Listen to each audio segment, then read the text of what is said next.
Depuis l'aube de l'humanité, les hommes ont toujours cherché à comprendre d'où ils viennent, pourquoi ils existent et où ils vont après la mort.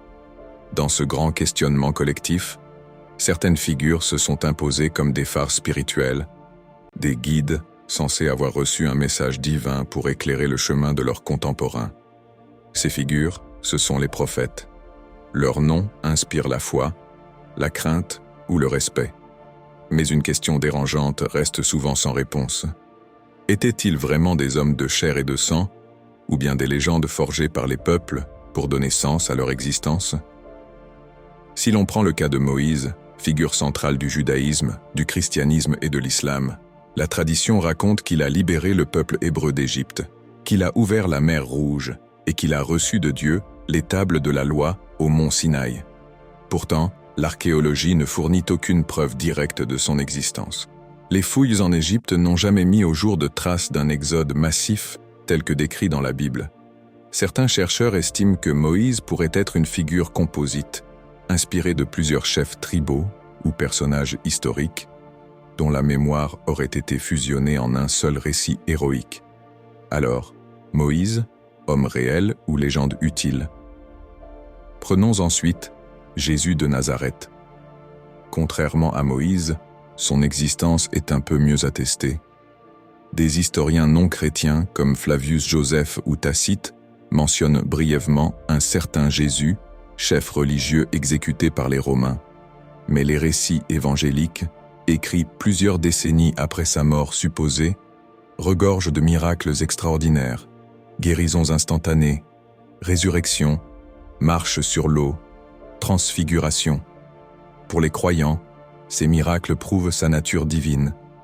Pour les sceptiques, ils sont des embellissements littéraires, des symboles destinés à transmettre une vérité spirituelle plus qu'un fait historique.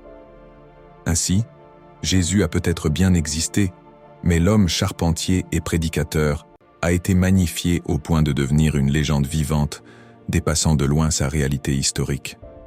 Mahomet, fondateur de l'islam, soulève une autre question. Les sources musulmanes, rédigées après sa mort, décrivent un chef religieux, politique et militaire qui aurait reçu le Coran par révélation divine. Ici, l'histoire et la foi s'entremêlent encore davantage. Les traces écrites contemporaines sont rares et le récit de sa vie a été construit surtout par les traditions orales, retranscrites un siècle plus tard. Pourtant, l'impact concret de son action est indiscutable. En quelques décennies, la péninsule arabique s'est unifiée sous une nouvelle foi qui allait s'étendre jusqu'en Espagne et en Inde. Même si l'on doutait de la véracité de chaque miracle attribué à Mahomet, on ne peut nier que son rôle historique fut immense. Était-il un homme ordinaire porté par un contexte exceptionnel, ou bien un prophète inspiré par une force supérieure? Bouddha, quant à lui, occupe une place à part. Né probablement au VIe siècle avant notre ère, dans ce qui est aujourd'hui le Népal, Siddhartha Gautama aurait renoncé à sa vie de prince pour chercher l'éveil spirituel. Contrairement à Jésus ou Mahomet, Bouddha n'a jamais prétendu être un envoyé divin, mais plutôt un guide ayant découvert un chemin de libération. Les récits de sa vie rapportent pourtant des événements extraordinaires, comme des méditations de plusieurs années ou des visions surnaturelles. Certains historiens considèrent que le Bouddha historique a bel et bien existé, mais que sa biographie a été entourée de récits merveilleux, destinés à impressionner et à enseigner. Encore une fois, l'homme et la légende se mélangent. Si l'on élargit le regard, presque toutes les civilisations ont leurs prophètes, sages ou visionnaires. En Perse, Zoroastre fonda une religion dualiste autour du combat éternel entre le bien et le mal. En Chine, Confucius devint une figure de référence morale et sociale, même s'il ne se présenta jamais comme prophète divin. Chez les peuples amérindiens, certains chamans jouaient un rôle similaire, médiateurs entre le monde visible et l'invisible. Ces figures, réelles ou mythifiées, montrent une constante universelle. L'humanité a toujours eu besoin de voix particulières pour donner sens à son destin. Mais pourquoi ces récits prophétiques se transforment-ils en légendes? La réponse se trouve peut-être dans la psychologie collective. Les peuples ont besoin d'histoires fortes pour se rassembler, pour trouver espoir dans l'adversité, pour justifier des règles morales ou politiques. Un chef charismatique devient vite un héros, et un héros devient une légende. Avec le temps, les exagérations s'ajoutent, les miracles apparaissent, les visions se multiplient. Ce processus est naturel. Il permet aux générations suivantes de garder vivante l'influence de ces personnages. Les miracles en particulier jouent un rôle clé. Ouvrir une mer, transformer de l'eau en vin, voler vers le ciel, guérir les malades d'un simple toucher.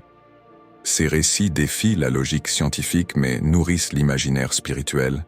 Ils servent de preuves visibles pour ceux qui croient, mais apparaissent comme invraisemblables pour ceux qui doutent. Beaucoup d'historiens considèrent ces miracles comme des métaphores. Par exemple, ouvrir la mer pourrait symboliser libérer un peuple de l'oppression. Transformer l'eau en vin pourrait représenter l'élévation spirituelle, et guérir les malades pourrait signifier réconforter les désespérés. Dans cette perspective, les prophètes seraient moins des magiciens que des conteurs puissants, utilisant le langage du mythe pour faire passer un message. L'impact social et politique des prophètes est également immense. Grâce à eux, des tribus dispersées se sont unifiées, des empires se sont formés, des civilisations entières ont trouvé leur cohésion. Sans Moïse, le peuple hébreu aurait-il survécu? Sans Jésus, l'Europe aurait-elle été christianisée? Sans Mahomet, l'Arabie aurait-elle connu une telle expansion? Sans Bouddha, l'Asie aurait-elle développé une philosophie du détachement aussi influente? Peu importe que certains aspects soient légendaires, leur influence est tangible dans la géopolitique, la morale, l'art, la culture et même la science, car les débats entre foi et raison ont structuré des siècles d'histoire intellectuelle. Mais il faut aussi parler de l'autre face de ces légendes. Les prophètes, en devenant des mythes, ont aussi été utilisés comme instruments de pouvoir. Les rois, les prêtres et les califes ont invoqué leur nom pour justifier guerre, conquête ou oppression. Les croisades chrétiennes, les djihad musulmans, l'Inquisition, les guerres de religion. Autant d'exemples où la figure prophétique a servi de drapeau à des ambitions humaines. Le prophète devient alors un outil de domination, parfois loin du message originel de compassion ou de justice qu'il aurait pu prêcher. Cette ambiguïté rend la question encore plus complexe.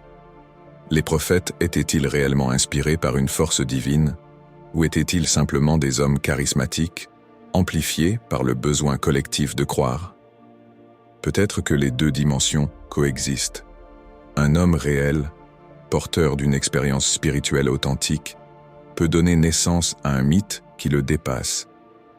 Jésus a peut-être été un prédicateur marginal exécuté par les Romains, mais son souvenir, magnifié par ses disciples, est devenu le centre d'une religion mondiale.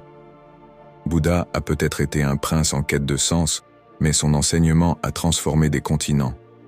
On peut aussi s'interroger sur l'avenir des prophètes. Dans un monde dominé par la science, la technologie et l'intelligence artificielle, y a-t-il encore de la place pour ces figures légendaires?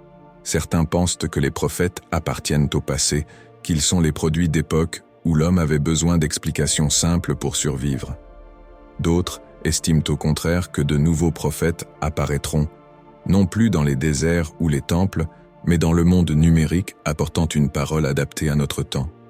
Déjà, des gourous modernes, des influenceurs spirituels et même des IA se présentent comme des guides de vie. L'histoire pourrait bien se répéter sous une autre forme.